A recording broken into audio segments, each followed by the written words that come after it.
사랑과 은혜를 나누기 위해 제작되었습니다.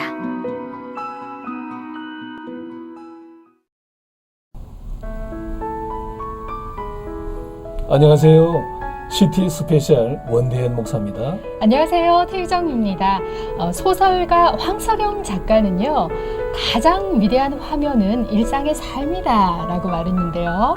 네, 거창한 이론과 예. 관념이 아니라 소소해 보이는 일상의 삶이 가장 위대하다는 말씀이겠지요? 예, 마찬가지로 우리 신앙도 그렇지 않을까 싶습니다. 신앙의 상태를 보여주는 화면은 예배당 안에 있는 것이 아니라 예배당 밖 일상의 삶 속에 있는 게 아닐까요? 네, 가정과 일터에서의 삶이 중요하지만 막상 가정과 일터에서 예. 어떻게 신앙을 구현해 갈지 막연해 하는 분들이 아마 많이 있을 겁니다. 예, 참 어렵더라고요. 예. 어머니로서, 아내로서, 또 남편으로서, 아버지로서 성경적인 역할이 무엇인지를 가르쳐주는 학교가 우리 지역에서도 열리고 있어서 참 반가운 일이죠. 네. 그래서 오늘 시티에서 스페셜에서는 경남 최초로 부부학교를 탄생시키셨고 오랜 시간 일터 사역을 감당해 오신 가정사역자 부부를 모시게 되었습니다. 네, 소개하면 보시고 말씀 나누겠습니다.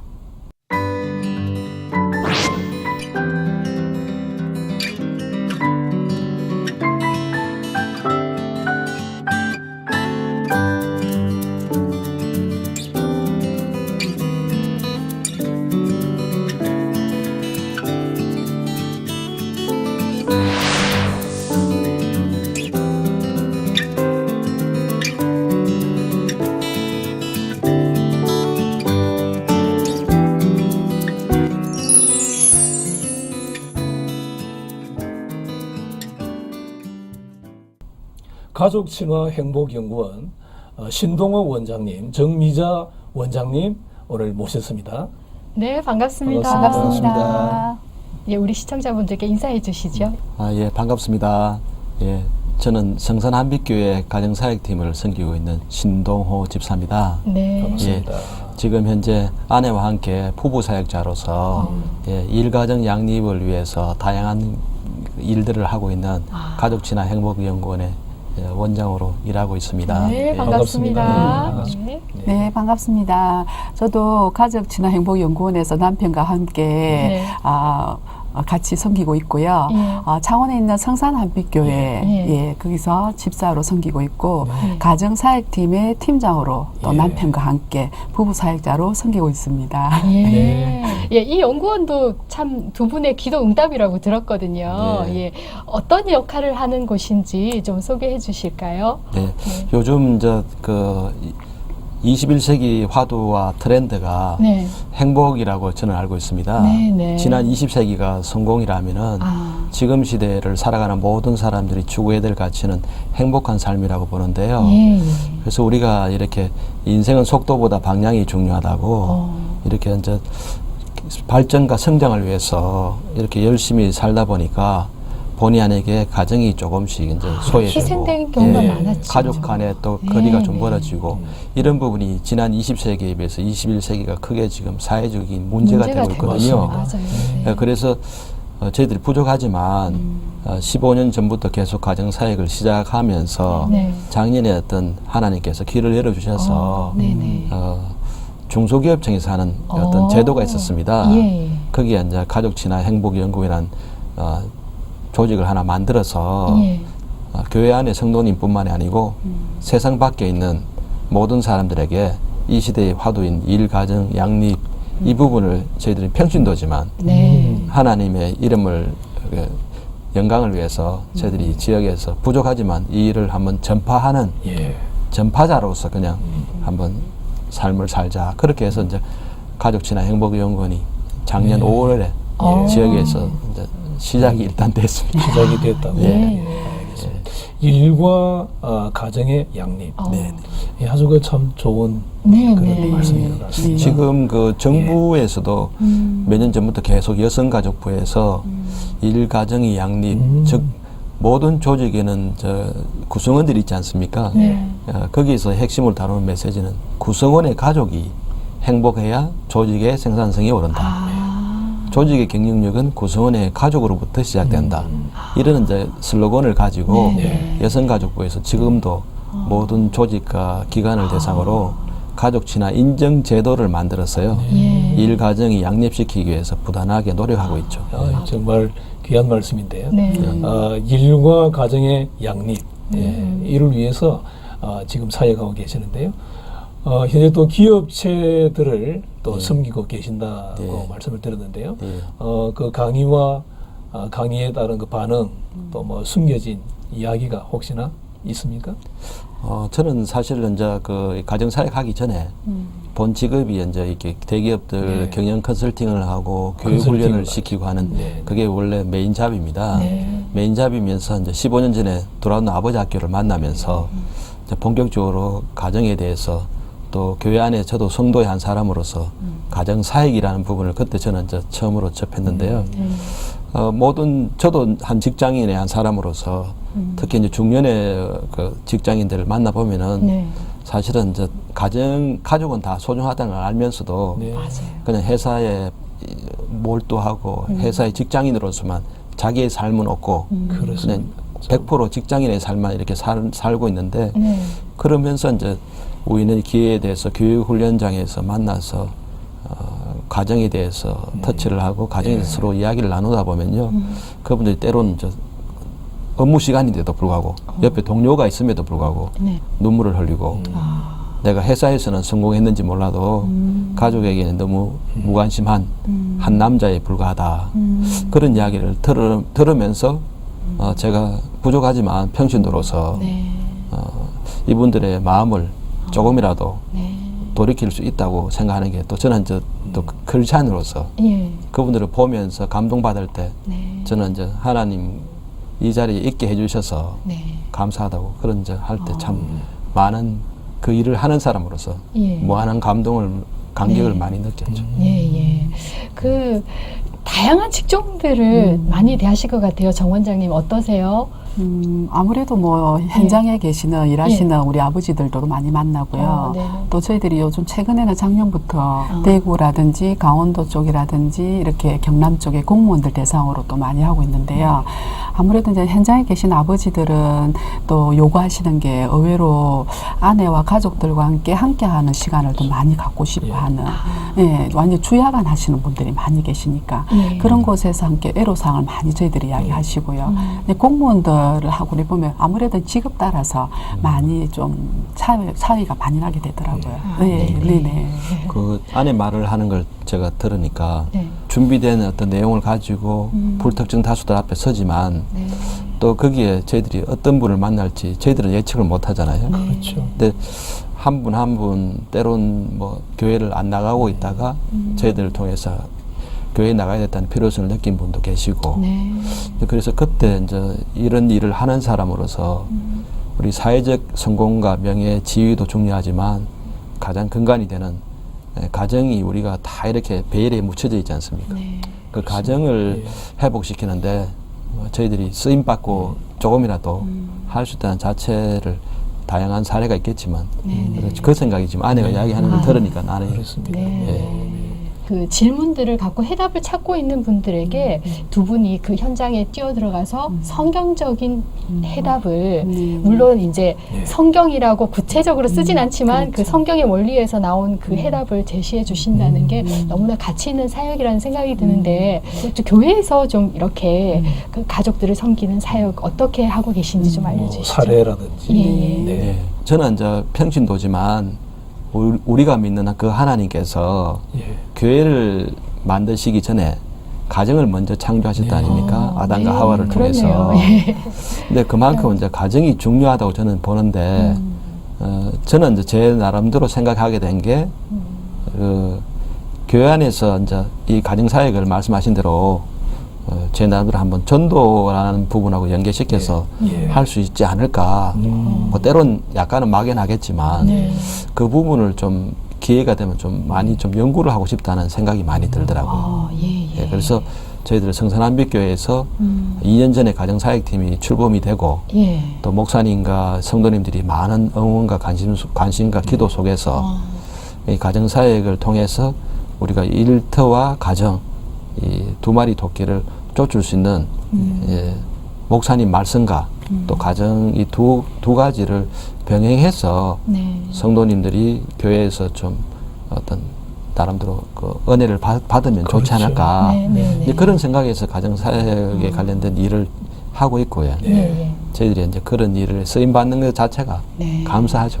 아유, 참 저희 교회도 조금 배우고 싶거든요. 네. 가정의 달에 또 네. 특별한 아주 네. 이벤트를 네, 네. 해서 호응이 아주 좋았다고 들었는데 좀 소개해 주세요. 네. 그게 이제 작년에 저희들이 가정의 달에 이벤트를 하나 해야 되겠다. 그렇게 해서 그 이벤트 포토존을 사진 교회에서, 찍는 곳. 네. 네. 사실은 요즘 시대가 워낙에 손에 이 스마트폰을 가지고 있으니까 네. 뭐 폰으로 다 저장하고 보고 싶은 폰을 보잖아요. 네, 근데 네.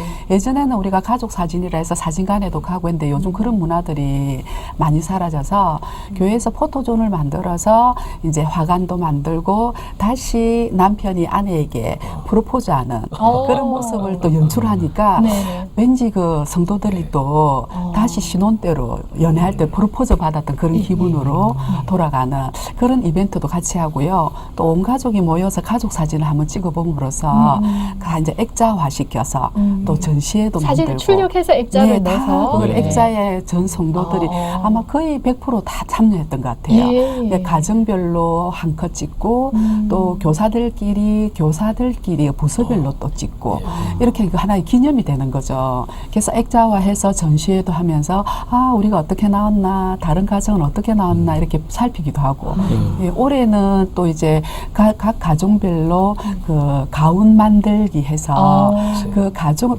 가운 만든 것을 또 어떻게 지금 액자화 시켜서 그 글자도 어떻게 했었죠? 캘리그라피라고 네. 성경적인 어떤 문구 네. 또 인생의 어떤 좋은 글구 이런 거를 취합해서 네. 가정에서 이제 지원해서 적어주시면은 액자화해서. 저희들 팀에서 받아서 네. 그분에게 드려서 네. 그걸 이제 액자만 저희들이 또 구입해서 네, 혹시 예. 그 문구 중에 기억에 남는 거나 아니면은 원장님 가정에도 예. 그 혹시 어떤 문구가 걸려있는지 저희들은 네. 이제 그 뭡니까 저기 내게 능력 주시는 자 안에서 큰 아들이 이제 그걸 선호해서 자녀 의견을 전달해요.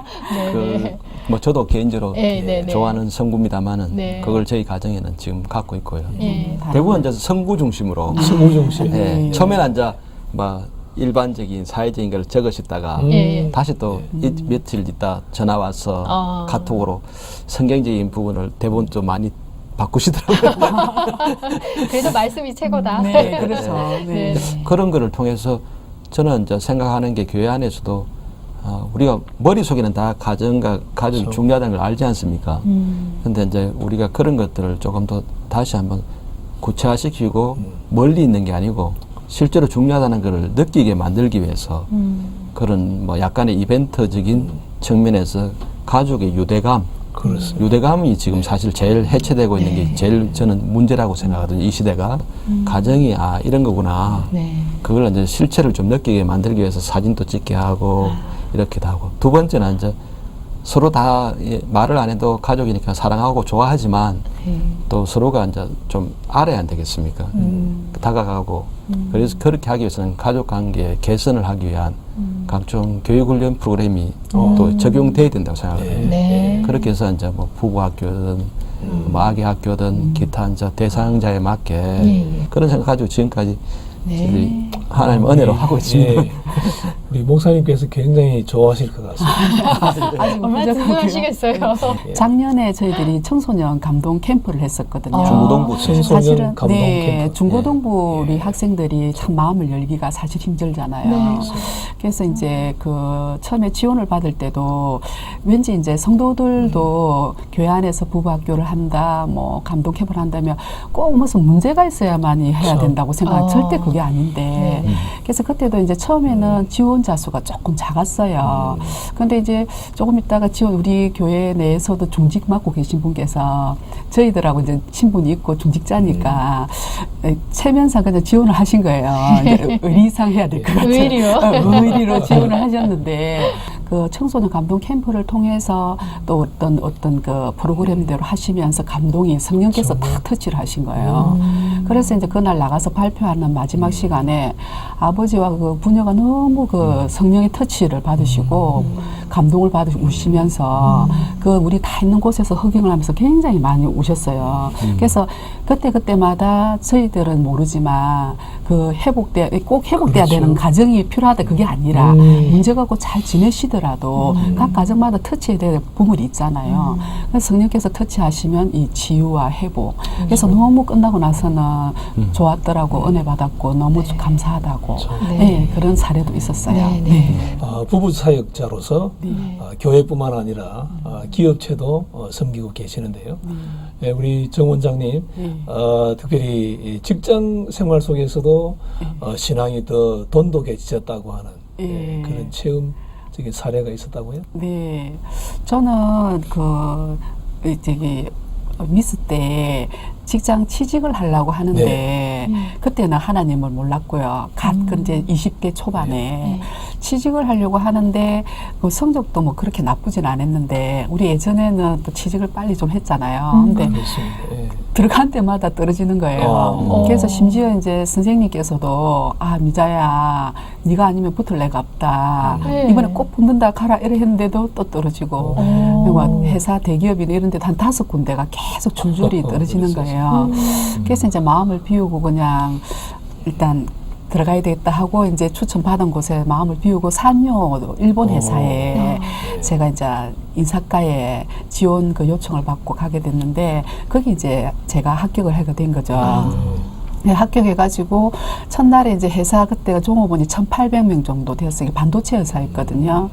첫날에 이제 회사 가운을 다 이제 총무과 언니가 입힐 때부터 지금 생각하니까 그때부터 전도를 하더라고요. 첫날 딱 첫 출근했을 때요. 그래서 총무과 언니가 회사 복장을 주면서 전도를 딱 시작했는데 인사과에 배치를 받았는데 인사과의 언니가 또 믿음이 너무 좋은 거예요. 배치받는 그날부터 이렇게 저를 전도를 또 하는 거예요. 그래서 제가 이제 거기서 일을 좀 하다가 그때 당시는 88년도에는 노조가 굉장히 활성화됐을 때 노조를 전담하는 회사 대표과가 있어야 되겠다 해서 인사과에서 인사기획 파트가 하나 또 생겼어요. 그래서 거기로 스카웃돼서 갔었는데 거기서 또 이제 제가 맡아서 노조위원장님들하고 대해야 되잖아요. 사무국장이라든가 이제 저희들은 회사 대표고 갔는데 거기 이제 노조위원장님, 사무국장님, 심지어 그 일을 담당하는 언니 여직원조차도 이제 크리스찬이신 거예요. 그러니까 저는 이제 가는 데마다 이제 다 크리스찬인 거예요. 그래서 그렇게 해서 제가 이렇게 전도를 받게 된 계기가 되었고요. 근데 그게 계기가 되어서 제가 이제 남편도 그 회사에서 이제 만나게 되었는데 남편은 각 기업체 자원공단이라든지 마산에 있는 기업체 다니면서 교육을 시키는 어떤 총각. 그리고 저는 그 회사 안에서 직원들 교육을 담당하는 담당자 여직원으로서 이렇게 만나게 됐고요. 그랬는데 그때 3인방 이제 처녀들 그 인사과, 총무과 또 그 노조 사무실, 인사기획 파트 저 4인방이네요. 참 신앙생활 그때 불같이 했던 것 같아요. 그래서 남편하고 제가 어떻게 보면 그 안 믿는 남편을 만나서 하는 게 저때는 초신자였으니까 뭐 불신 결혼이 뭐다 이렇게 잘 몰랐던 것 같아요. 결혼에 꼴이 나기까지도 또 순탄치 않으셨다고요. 어머님 반대 많으셨다고 그러는데.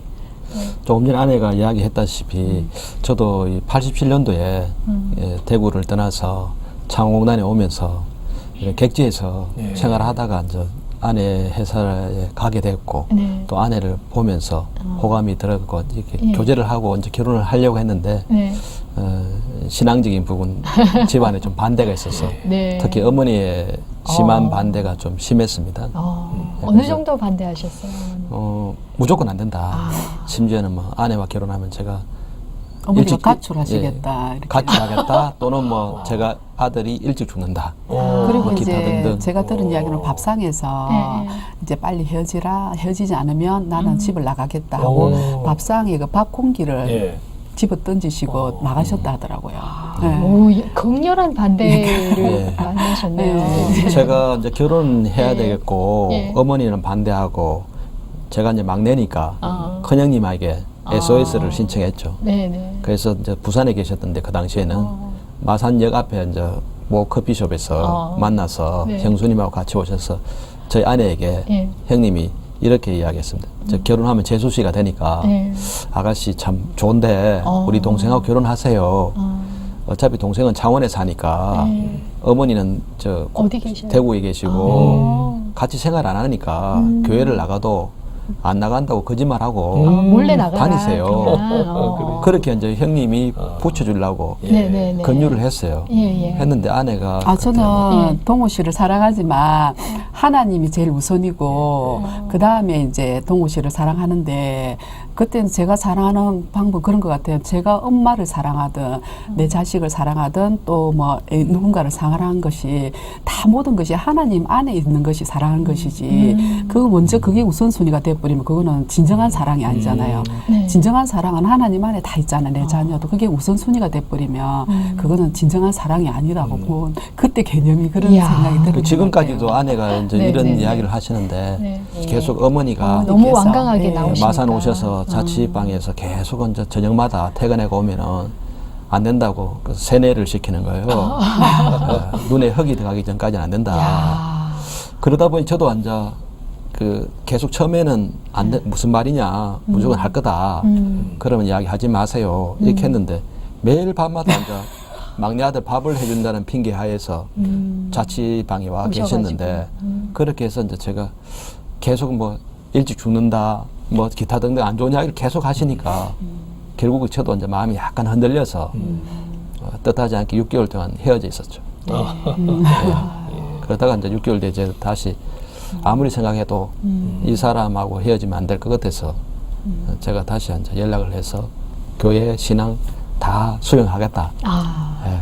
그래서 어머니한테 가서 결혼하겠다 하니까 어머니께서 그때 당시에 이제 밥상에 있는 그 국그릇 있지 않습니까? 국그릇에 이제 물이 딱 있었어요. 그 이 자식 하면서 니는 내 자식이 아니다 하면서 얼굴에 팍 부으시더라고요. 드라마인데요, 이거 완전. 네네. 그래서 이제 결혼은 어쨌든 그렇게 하게 돼. 그때부터 이제 제가 이제 혹독한 시집 살림이 시작되더라고요. 그렇죠. 그래서 저는 지금 어느 교회에서나 이렇게 가게 되면 우리 자매님들한테 꼭 강요하는 게 정말 믿음 안에서 결혼을 꼭 해야 되고 정말 또 그게 우리가 불신 배우자나 그 만날 수 있는 수 있잖아요. 그러면 본인이 선교사의 사명이 아니면 저는 가지 말라고 정말 그게 그냥 그 가정에 무장 투입돼서 우리가 이렇게 투입돼 가지고요 쏘면 물 젖듯이 살 이렇게 할 수 있는 그 지혜와 이렇게 그거는 하나님 주시는 거죠. 이제 그 뜻을 주신 분께만 안 그러면 본인이 전도한다고 들어가서 본인이 그냥 타락해버리는 나쁜 친구 만나갖고 내가 뭐 좋은 곳을 인도하겠다는 결국 자기가 나쁜 쪽으로 빠지는 경우가 많잖아요. 그래서 저 같은 경우도 시어머니도 반대하시지만 한 달 전에 돌아가신 저희 어머니도 저보고 벨라다고 시그리 딸애가 고집이 세다고 니만 교회 안 나가면 저희 집 다 부신 가정이거든요. 제가 처음 믿었는데 너만 안 나가면 결혼이 성사될 거를 너 때문에 깨졌다 해갖고 어머니한테도 제가 참 우리 친정어머니 또 만나면 시댁 쪽 어르신 어떤 게 의지할 데 없는 거예요. 그러니까 회사 꼭대기 이렇게 옥상에 가면 하늘이 이렇게 보여요. 그러니까 안 그러면 탈의실에 구멍 같은 데 조그만 데 혼자 앉아서 이제 그때 유일하게 교제할 수 있는 분은 정말 하나님밖에 없더라고요. 제가 사면초가 되니까. 그러니까 이제 하늘을 보고 하나님께 교제하는 게 유일한 낙이고 힘을 주시고 이길 수 있는 힘을. 그러니까 그때는 더 하나님께 사랑에 빠지는 것 같아요. 하나님과 사랑. 근데 사랑이 두터울수록 핍박은 더 센 거죠. 셀수록 또 사랑이 새벽기도 갔다 오면 친정어머니 뭐 핵뒤로 때리죠. 무슨 새벽에 처자가 새벽에 나가갖고 그러실 수 네, 뭐 핵뒤로 이렇게 잡아놓고 때리지 않지만 들어오는데 막 핵뒤로 이렇게 던지잖아요. 결혼을 하니까 신혼여행을 하고 저희 친정에 사룻밥 먹잖아요. 그래서 엄마가 이제 안아주고 이바지 음식을 하고 부산에 있는 제송동에 시댁을 이제 가잖아요. 한복을 입고 이제 어머니하고 이바지 음식 차리고 이렇게. 아니, 그래갖고 이제 우리 신혼집을 가야 되잖아요. 창원 사림동에. 저희들 둘이만 가면 되잖아요. 그렇죠. 어머니 당신은 큰 아드님 댁에 제송동에 계신데 그냥 보따리를 이렇게 싸시면서 그때가 우리가 12월 20일 날 결혼했어요. 그것도 조카들을 겨울 방학이었어요. 조카들 5명을 뒀고 첫 신혼여행 갔다 와서 첫 신혼집을 가는데 같이 오시는 거예요. 애 5명을 데리고. 그리고 집 입구에는 온데 이렇게 부적을 이렇게 다 붙여놔요. 부적을 이렇게 다 붙여놓고 또 기도를 제가 많이 하고 할 때 이렇게 하루짱 주무시잖아요. 주무시고 일어나면 어머니 이런 실눈을 떠서 이렇게 싹 돌면서 너희 집에 이상한 기운이 흐른다는 거예요. 어머니 이렇게 꿈자리가 안 편하고 이렇다면서 빨간 게 보인다고. 빨간 게 뭐가 보이고 그러면서 성경. 그 이제 하여튼 그런 게 이제 저희 성경책 읽고 하니까 하여튼 그런 거부터 시작해서 이제 시댁에 이제 어느 누가 편치 않으시 아프면 다 제 탓이고 아이고. 형제간들 중에 누가 뭐 사바다 잘 안 되면 또 예수 믿는 며느리가 와서 집안이 이렇게 됐다는 게 모든 게 저는 제 할 도리를 다 해도 항상 저를 왕따를 시키는 거죠. 이제 시댁에 갈 때 되면은 우리 사모님도 결혼하셨지만 시어머니나 누가 잘해주셔도 적응하기 힘든데 그렇죠. 네. 새벽만 되면 내일같이 시댁을 가야 되면 그냥 전투적으로 일어나서 새벽 기도를 가는 거예요. 어머니가 무서워서. 어머니가 너무 무서운 거예요. 그냥. 주님 용기를 주옵소서. 그냥 하나님 저 무서워요. 막 이렇게 하면서 시댁을 가는 거예요. 그러면 어머니가 또 며느리가 3명 있는데 꼭 저만 왕따를 시켜요. 이제 절에 다니는 며느리들은 귀하게 이뻐해 주시고. 그게 너무 슬프더라고요. 돌아오면은 남편은 또 안 믿죠. 신혼 때 신앙생활 안 하니까 이불 속에서 이제 혼자 철저하게 울고 외롭고 하나님 제가 왜 이렇게 외로운 결혼 생활을 해야 될까요? 그때부터 이제 핍박은 뭐 친정 핍박, 시댁 핍박 이렇게 다 이렇게 이제 받고 했던 것 같아요. 근데 그 시어머님이 이제는 네. 새벽 기도하시는 어머님이 되셨다고요. 네. 예, 예. 그래서 우리 자매님들 방송을 보실 때 불신 결혼을 하시든 또 믿음 안에서 결혼해도 그런 어려움이 겪는 분 있을 때마다 제가 또 말씀드리고 싶은 거 저는 이제 어머니가 그렇게 저한테 핍박을 할 때마다 지금 이제 생각해도 성경의 내 부모를 공경해라 또 선으로 악을 이겨라 네. 이런 말씀이 항상 제 모토가 되어서 어머니한테는 제가 단 한 번도 정말 시댁을 가도 제사 음식을 해도 제가 안 먹지만은 같이 도와드릴 때 장을 보여 어머니 도와드리잖아요. 이렇게 항상 이게 인상조차도 표정조차도 이렇게 하기 싫어서 굳어서 한 적은 없는 것 같아요. 제가 항상 웃고 그러면서 제가 힘든 상황은 하나님께 항상 기도로 말씀드렸어요. 하나님 어떨 때 어머니가 미울 때도 있잖아요.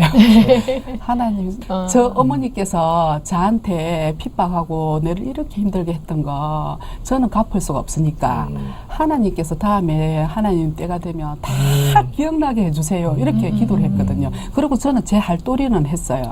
근데 어머니께서 이제 한 해 10년 살아보시고 이러면서 참 저희들이 그래도 내한테 이렇게 하는 거 보니까 어머니께서 이제 또 마음의 문이 열리셨어요. 그래서 너희들 따라서 교회를 가겠다 이래 하셨는데 어머니가 세례받고 나서 이렇게 믿음생활 하시고 나서부터는 그렇게 아침마다 눈만 뜨면 그렇게 눈물이 날 수가 없대요. 근데 눈물이 나면서 자꾸 저한테 잘못했던 것들이 회상이 떠올라지더라고요. 기억이 나서 어쩔 수 견딜 수가 없대요. 그래서 하루는 저희 창원으로 오셔서 저희 친정어머니한테 빌더라고요. 장사돈 제가 너무 죄를 짓다고 그 왜 그러시냐 이러니까 엄마는 엄마 또 속상하니까 엄마한테 말 못하잖아요. 신앙생활도 같이 안 하고 또 제가 말씀드리면 어머니가 속상하잖아요. 친정엄마가 그렇죠. 내 딸도 나도 귀한 딸인데 근데 엄마는 전혀 모르고 계셨는데 제가 며느리한테 이렇게 못할 짓을 많이 했다고 용서해 주소 이러면서 이렇게 하시더라고요. 우리 자녀들을 보는 데서 다. 그래서 자녀들이 엄마 도대체 할머니는 엄마한테 무슨 죄를 그렇게 많이 지셨길래 엄마한테 자꾸 용서해 달라고 이렇게 하시냐. 근데 제가 그래 지나고 나서 가만히 생각하니까 기도할 때는 까먹었는데 제가 오랜 전에 하나님께 기도했던 게 기억이 나더라고요. 하나님께서 하나님의 때에 하나님의 방법으로 이렇게 기억나게 하시고 지금은 철저히 제일 기도 동력자 연세가 84 되셨는데도 새벽 기도 안 빠지시고 제일 기도 저의 제일 기도 후원자 지금은 저희들 부부의 가장 큰 동력자입니다. 동력자. 그리고 이제 저희 신우도 지금 교회 집사로 섬기고 시댁의 조카도 중국 쪽에 선교사로 이렇게 나갔다 오고 또 큰 장손들은 군대 가서 세를 받아서 그러니까 하나님께서 이제 기도를 이렇게 무장하게 하시고 또 제가 그때 당시에 결혼할 때 하나님 외국에 가는 선교사만 선교사입니까? 저는 이 가정의 선교사가 되겠습니다. 그 결단 기도를 계속 작전 기도를 하니까 성령께서 제가 고백하게 하신 거죠. 제가 뭐 대단해서 한 게 아니라 그러다 보니까 모든 초점이 전도에 맞춰 있는 거예요. 그러니까 남편을 전도하기 위해서면 여자가 어떻게 해야 돼요? 퇴근하고 왔는데 뭐 퍼져 있고 음식도 제대로 못하면 아이고 예수 믿는다더만 저래가지고 교회 가겠 이리 되잖아요. 근데 저는 그때 당시에 그 양은수 사모님의 사랑과 행복의 초대를 완전 독파를 했어요. 그게 저의 교과서처럼 됐어요. 그래서 이제 남편이 퇴근하고 이러면 항상 그때 당시 오래 신부 옷이 있었어요. 네, 홈웨어. 예, 그걸 나풀나풀한. 항상 네네네. 낮에는 쫄바지를 입고 있더라도 남편이 항상 퇴근할 때는 알려주게 돼 있어요. 예. 나 지금 퇴근한다 이러면 옷을 갈아입는 거예요. 그리고 항상 그때 당시 이제 음악도 이제 세상 안 믿으니까 찬송하면 그것만 이럴 수 있으니까 건전가요 경음악 같은 거 있잖아요. 그러면 이제 2층 주택집 올라오면 본인이 고백을 하더라고요. 아, 집에 오면 천국 같다. 남자들은 확실히 우리 예수 믿어도 남자는 남자잖아요. 이왕이면은 좀 애교 있으면 좋고, 이왕이면 좀 단정하면 좋고, 이왕이면 반찬 좀 성의 해주면 좋고, 그래서 그렇잖아요. 그런데 남편이 이제 그런 기도에 무장도 있었고, 그렇게 이렇게 적용하자 해보니까, 또 심지어 어떤 사례가 있었면, 수요일 날 교회 가자 이러면, 교회 오기 싫으니까 항상 거짓말을 하는 거예요. 오늘 기업체 약속이 있다. 그렇죠. 약속을 그렇죠. 제가 일부러 약속 잘 만드는 거예요. 그럼 저는 수첩을 다 적었어요. 그때 당시. 기도 노트를 적었거든요. 하나님 오늘 남편이 모임이 있다는데 없어지게 해주세요. 기도 노트를 그때 당시 체크해라고 배웠어요. 다 리스트를 적잖아요. 그 남편이 하루는 수요일날 지금도 생각나요. 갑자기 나타난 수요일날 이러더라고요. 그 왜 그러냐. 지금 내 주변에서 이상한 기류가 흐르고 있대. 왜 이렇게 수요일마다 약속이 캔슬난대요. 그리고 상사들이 다 뭐 성당 다니든지 술 안 먹는 사람들이 다 바뀌는 거예요. 자꾸 서울에서 발령을 받고. 그래서 저는 그때도 말을 안 했죠. 왜 하나님하고 저하고 말 안 하잖아요. 그러니까 하나님하고 저하고 정말 그때 당시는 정말 철저하게 친밀하고 골반 그게 지금 생각해 골반 기도일 것 같아요. 하나님과 내가 하나 응답 받아 하나님 감사합니다 이렇게 이제 해서 복음화가 하나님께서 이렇게 지혜도 주시고 그렇게 된 것 같아요. 지혜로운 아내였습니다. 하나님께서 지혜도 주셔서 아내죠. 네, 그렇게 된 것 같아요.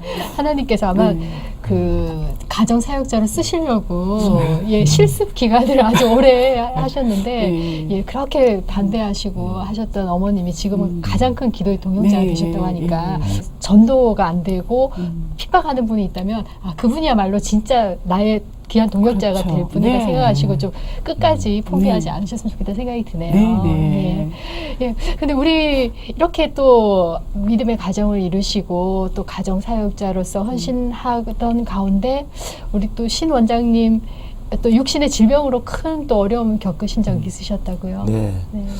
아까도 말씀드렸다시피 이제 저는 뭐 모태 신앙도 아니고 또 믿는 집안 출신도 아니고 그러다 보니까 이제 흔히 세상에 있는 남자들과 똑같이 술 담배도 하고 이렇게 이제 노는 거 좋아하고 이렇게 살다 보니까 이제 그게 계속 누적이 되는 거죠.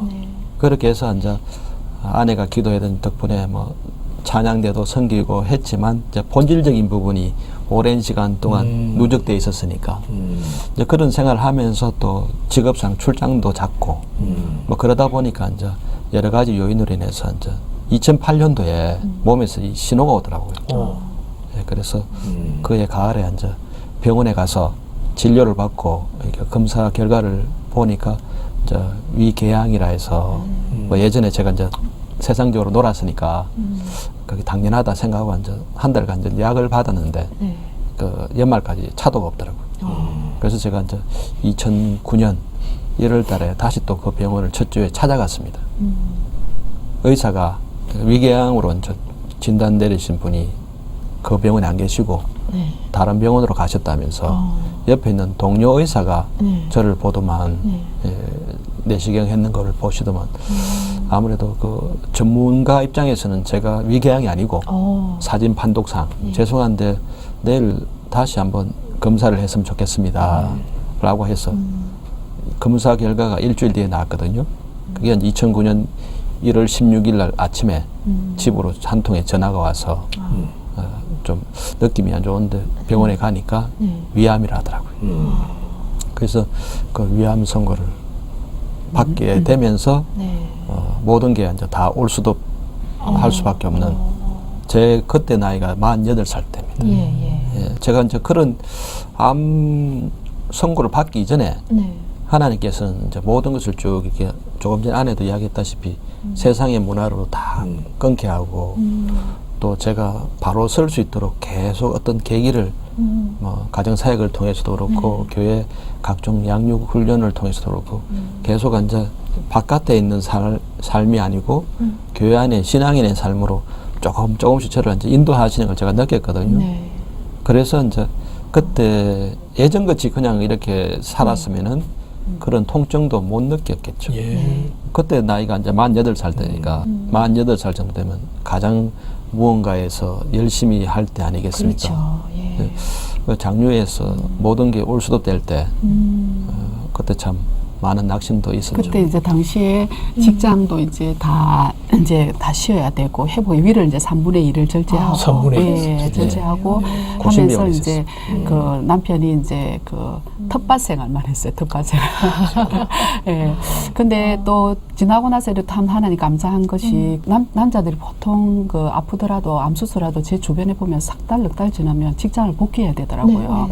네. 남편은 직장에 이렇게 매이지 않고 강사 일을 이제 하나님께서 준비시켜 주셔서 강사 일을 했는데 오히려 이제 아프고 나서 보니까 휴식하기 참 좋은 거예요. 근데 일이 아예 없는 것도 아니고 그 강사 일이라는 게 이제 한 번씩 강의 콜이 오니까 강의 한 달에 한 2번씩 하고 나머지는 자기가 이렇게 텃밭 생활하면서 이제 하나님과 다시 교제하는 그런 시간을 많이 가졌던 것 같아요. 그때 딱 제 생활은 거의 3가지로 압축되어 있었죠. 아침 되면 이제 텃밭 가서 자연과 호흡하고 저녁에는 교회 가서 양육훈련 받고 또 계속 부산 경남에서 이루어지는 가정사역 현장에 가서 섬기고 하나님과 제가 어떻게 교제를 해야 될까 그러면서 예전에는 이제 제가 신앙적인 부분 아내한테 의존을 좀 많이 했습니다, 솔직히.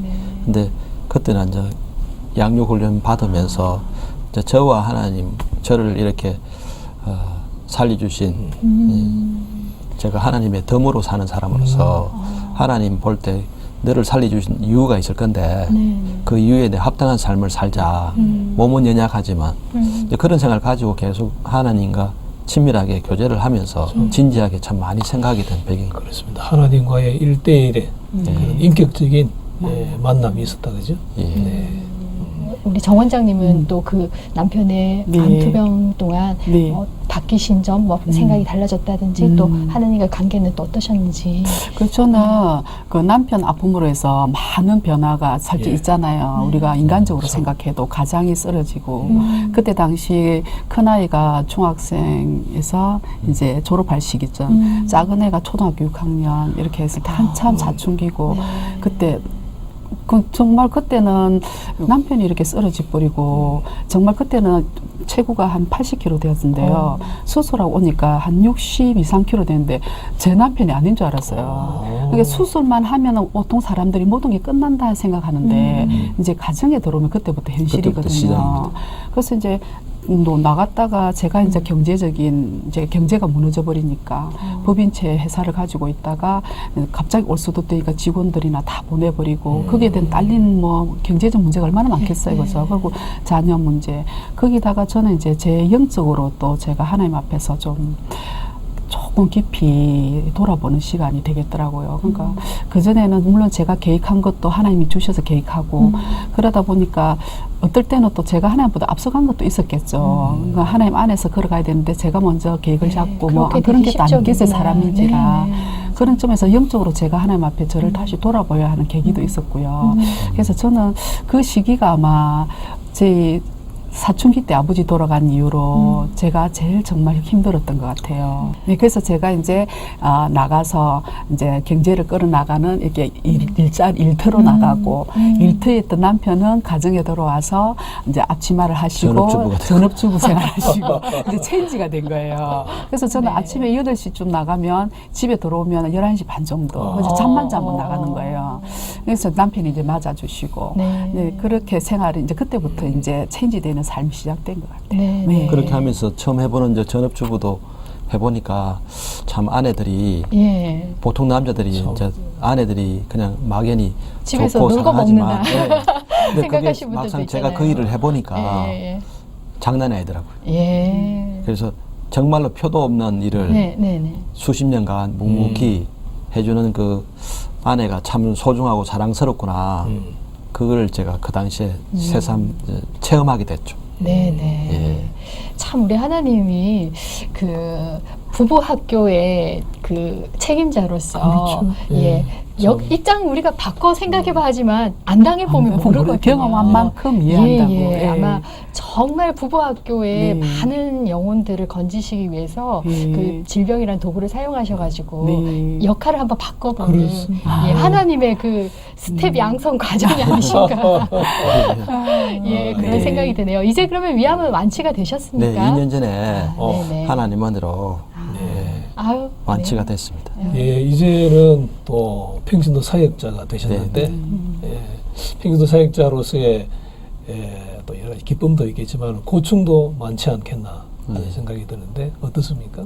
저희들 역할은 좀 쉽게 말씀드려서 성도님들한테도 가정의 소중함, 말씀으로 은혜를 받고 있지만 실제 또 가정 속에서 일터 속에서 우리가 어떻게 삶으로 나타내야 될 것인가, 그 중에서 이제 가정에 대해서 그 중요성에 대해서 전파하는 사람으로 저희들 부부는 쓰임 받는다.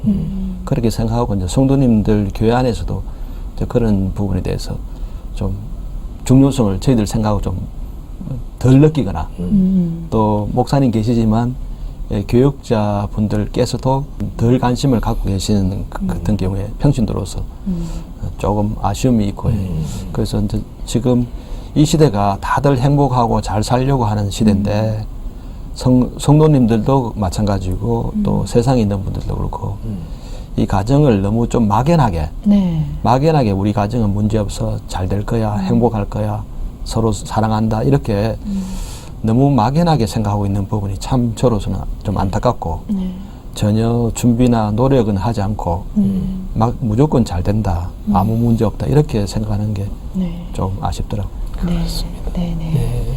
아마 좀 우리 교회에서 어떤 평신도들을 그냥 교회 안에서 교육만 받고 양육만 받는 대상이 아니라 이제는 또 가진 은사를 가지고 섬기는 대상으로 어떤 찬양대나 그런 예술적인 부분뿐만 아니라 뭐 가정사역이라든지 일터사역은 사실 가정을 이루신 분들, 직장생활 하신 분들이 전문가잖아요. 현장 경험 있으신 분들. 또 이제 교회 입장에서 또 영혼들을 다루는 문제 중요한 부분이니까 또 아무나 세울 수는 없지만 이렇게 또 준비되시고 전문가들은 충분히 그 교회에서 활용한다 그러면 좀 어감이 그럴지 모르겠지만 충분히 또 장을 열어주시면 서로가 좋은 점이 있을까 이런 생각이 드네요. 예. 근데 오늘 이렇게 시청자분들 가운데서는 교회가 규모가 적거나 해서 그런 전문적으로 훈련되신 분들이 없는 교회도 사실 많이 있으시거든요. 예, 그런 분들에게 좀 도움이 될 만한 책이라던가 좀 추천해 주시고요. 그리고 우리 크리스천 가정들이 정말 그 강의 현장에서 늘 외치듯이 품격을 높여야 되지 않겠습니까? 예, 크리스천 가정의 품격을 높이기 위해서 팁을 딱 한 가지씩만 좀 주신다면 어떤 거 주실지. 저는 이제 양은수 사모님의 사랑과 행복으로의 초대 예, 그 책을 권해드리고 싶고요. 결혼 예비된 우리 자매님들도 꼭 보시고 결혼하셨어도 보시면서 그 책을 이렇게 하실 때 성령께서 터치하시면 그 딱 취해지는 말씀이 있어요. 그러면 하나님이 어느 부분에 본인마다 힘든 부분이 있잖아요. 저하고 또 다르게 그런 부분에서 터치하시면 견디낼 수 있는 힘과 또 응용했을 때 적용할 수 있는 힘 그런 걸 다 주시거든요. 저는 그래서 그 책을 권해드리고 싶고 조금 전에 우리 사모님께서 이제 크리스찬의 품격하고 이야기하시니까 제가 늘 이야기 드리는 게 제가 팁을 드리자면 사람마다 강점은 하나씩 있어요. 그러니까 저 장로님께서 뭐 시원시원하다 해서 그 외에 안 그렇던 장로님 그 시원한 분을 따라 할 수는 없어요. 그럼 더 어색해요. 뭐가 더 어색해. 조금 왜 저러지 안 하던 행동을 한다. 이렇게 되는데 사람마다 하나님께서 주신 자기의 강점이 있단 말이에요. 스타일 중에. 저 집사님 하면 참 따뜻하더라. 본인이 자주 듣는 언어 있잖아요. 또 저분은 당신은 참 볼 때마다 박력이 있어. 또 집사 김 집사 당신은 볼 때마다 참 다정해. 본인이 가지고 있는 항상 잘 듣는 이미지나 스타일 있잖아요. 그것을 내 것으로 딱 취해서 정집사 하면은 따뜻하더라.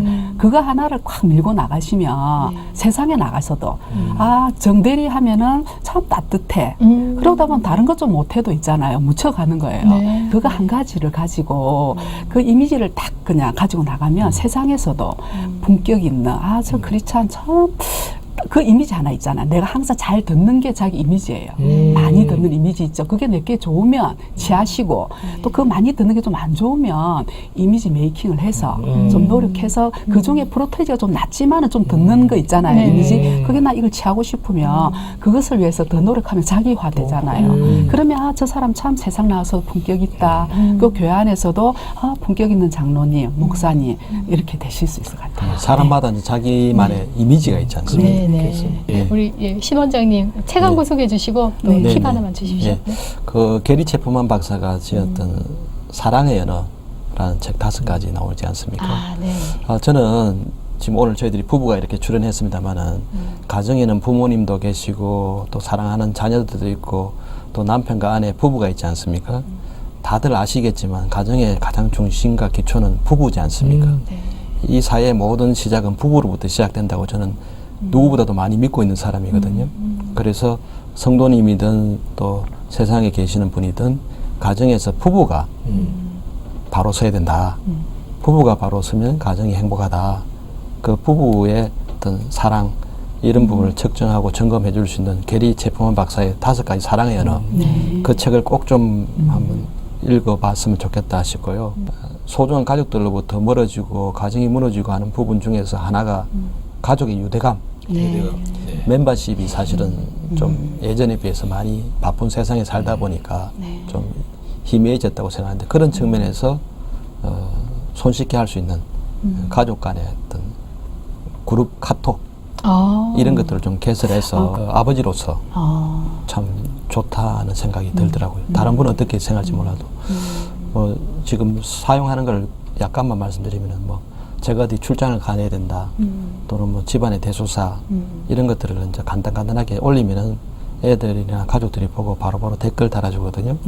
그 실시간으로 지금 거의 이제 서로 소통할 수 있는 하나의 공간이고 또 제가 이제 아버지로서 애들 자녀 교육이나 미래 비전 이런 쪽에 좀 도움이 되는 내용이나 이미지 이런 것들이 주변에 그 SNS를 통해서 많지 않습니까?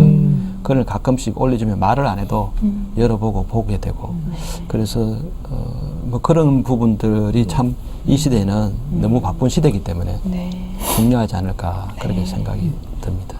눈높이에 맞춰서 많이들 하시더라고요. 예, 실천할 수 있는 아주 그저 그렇습니다. 꿀팁 정말 꿀팁이네요. 오늘 너무 감사드린데요. 마지막으로 기도 제목 앞으로 좀 어떻게 됐으면 좋겠다고 하는 그런 비전이나 기도 제목.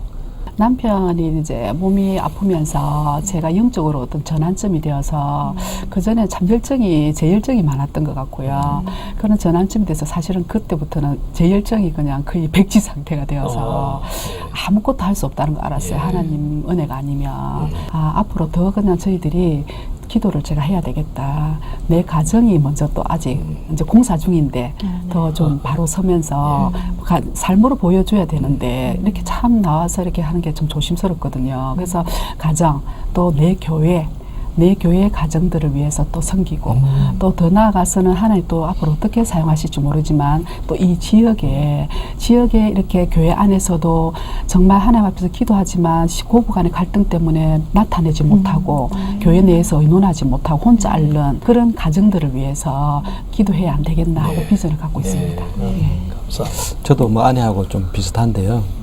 제가 이제 55이고 50대 중년으로서 세상 속에 있다가 또 하나님을 알고 하나님께서 또 안가운데서도 건져주시고 하나님께 빚을 많이 졌다고 개인적으로 생각하거든요. 제 인생 후반전 단순히 저만 먹고 사는데 급급한 게 아니고 지역과 사회에도 유익을 끼치고 우리들과 함께하는 그런 분들과 함께 만나고 호흡하면서 제가 이제 하나님의 은혜로 살아갈 수 있는 그런 그 무언가의 제기 하나님께서 저를 이제 어떻게 사용하실까 그게 지금도 매일같이 기도하는 그런 부분입니다.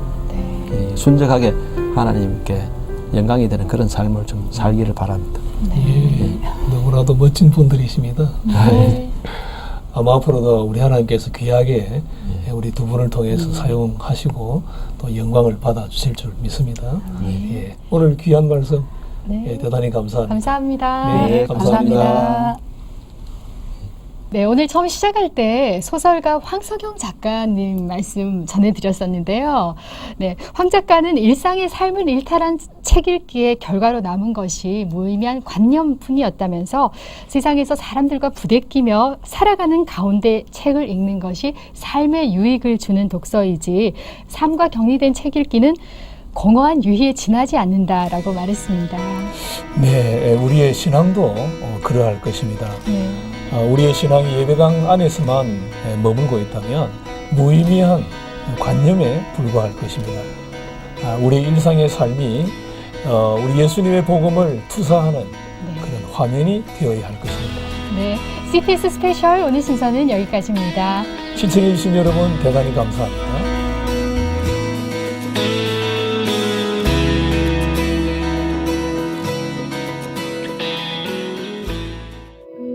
이 방송을 보시고 영상선교에 참여하실 분은 ARS 060-800-1111번을 눌러주세요.